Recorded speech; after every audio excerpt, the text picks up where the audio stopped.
காத்தடிக்குது காத்து மேல நாத்தடிக்குது நாத்து மேல குப்பை மேடமா. சார் குப்பை மேடு என்ன பார்த்து பாருங்க. யாரா அந்த பையன் நான் தான் அந்த பையன் யாரா அந்த பையன் நான் தான் அந்த பையன் யாரா அந்த பையன் நான் தான் அந்த பையன் யாரா அந்த பையன் நான் தான் அந்த பையன் யாரா அந்த பையன் நான் தான் அந்த பையன் அவன் நேர்மையா ஒத்துக்கிறான் பாருங்க.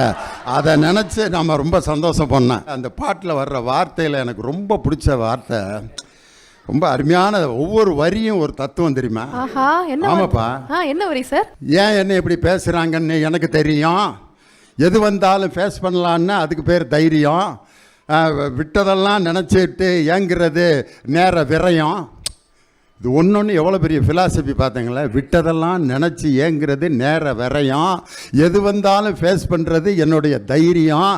யார் என்ன பேசினாலும் அதை பேசுகிறது என்னோட காரியம் அப்படின்னு ஒரு தன்னம்பிக்கை விளக்குன்ற ஒரு பாட்டு. நீங்கள் சும்மா யாரா அந்த பையன் நான் தான் அந்த பையன் அப்படின்ட்டு அந்த பாட்டை சாதாரணமாக நினச்சிடாதீங்க. உண்மையிலே அது ஒரு தன்னம்பிக்கையை விளக்குகின்ற ஒரு பாட்டு. இன்றைக்கி இருக்கிற மாடர்ன் டெக்னிக்ஸ்லாம் எவ்வளோ தூரம் மனுஷனை மழுங்கடிக்குதுங்கிறதுக்கு அடுத்த ஒரு வரியில் சொல்லியிருப்பாங்க. ஹேட்டை பரப்புறது இன்டர்நெட்டு கலாச்சாரம், இந்த பொழப்புக்கு நீ பார்க்கலாம் விபச்சாரம். எவ்வளோ பெரிய விஷயம் பாருங்க. ஸோ இந்த மாதிரி ஒரு கோளாறான பாட்டை கூட அப்படியே பாலாறு மாதிரி நீங்கள் பாடினதுனால அந்த பாட்டை போட்டு அப்படியே 3 பேர் யாரா அந்த பையன் நான் தான் அந்த பையன் வைப் பண்ணலாமா சார்? யாரு அது நான் தான் அந்த பையன் யாரா அந்த பையன் நான் தான் அந்த பையன் யாரா அந்த பையன் நான் தான் அந்த பையன் யாரா அந்த பையன் நான் தான் அந்த பையன் யாரா அந்த பையன் நான் தான் அந்த பையன் சார். அந்த ஃபைனல் ஸ்டெப் நல்லா இருந்துச்சுடா. ஏமா இதெல்லாம் எங்கள் ஊரில் கிராமத்தில் யாராவது இறந்து போனால் அந்த இப்படி தான் அப்படி அழுதுட்டே வருவாங்க. நான் பயந்துட்டேன் இப்படி போட்டோமே நம்ம அப்படின்ட்டு ஏன்டா அப்படி நெஞ்சா அடிச்சுக்கிட்டு அழுகுற அப்படிம்பாங்க. ஆனால் அது கூட இப்போ ஒரு ஸ்டெப்பாக மாறிடுச்சு பார்த்தீங்களா? இல்லை சார், பிகி நோட்ஸ் நோட் பண்ணிட்டாங்க. அடுத்து பிகி நோட்ஸ் கோல்டு டான்ஸ் அவார்ட்ஸ் ஒன்று பண்ணுறாங்க. அதுலேயும் உங்களுக்கு அவார்டு இருக்கு சார்.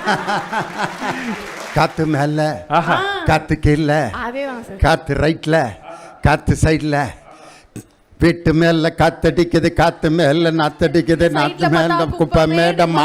சார் குப்பை மேடு என்ன பார்த்து பாருங்க சார். இல்ல ஐயோ, நான் யதார்த்தமா பாடினேன். அந்த வேர்டு வர்றப்ப நீ எத்தாப்புல நான் என்ன பண்ண. அடுத்து மக்கா மிஷிக்கு அர்த்தம் என்ன சார்? பிரச்சனையை லெஃப்ட் ஹேண்ட்ல ஹேண்டில் பண்றேன்றாரு, அதை பத்தி என்ன நினைக்கிறீங்க? மக்கா மிஷிங்கிற வார்த்தைக்கு பிரச்சனையை லெஃப்ட் ஹேண்டில் ஒருத்தர் ஃபேஸ் பண்ணுறாரு அப்படின்னு சொன்னால், ரைட் ஹேண்டு தான் இருக்கிறதுலே பவர்ஃபுல். லெஃப்ட் ஹேண்ட் பவர்லெஸ்ன்னு சொல்லுவாங்க.